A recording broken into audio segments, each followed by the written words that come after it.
सक्षम police times news 112 सक्षम जनतेचा आवाज। शहरात आणि उपनगरांमध्ये 200हून अधिक दिशादर्शक कमानी उभारण्यात आल्या आहेत।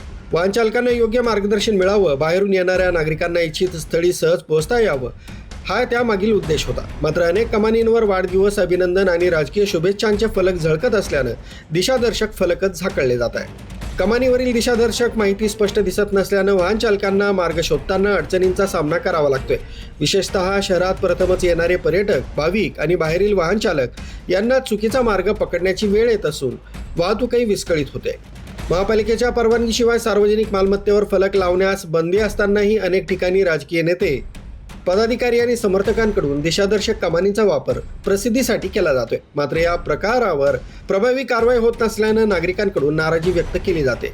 सिंहस्थ कुंभमेळ्याच्या पार्श्वभूमीवर शहरात मोठ्या प्रमाणावर भाविक आणि पर्यटक येणार आहेत, त्यामुळे दिशादर्शक कमानीवरील अनधिकृत फलक तातडीनं हटवून मूळ दिशादर्शक स्पष्ट दिसतील याची व्यवस्था करण्याची मागणी नागरिकांकडून होत आहे।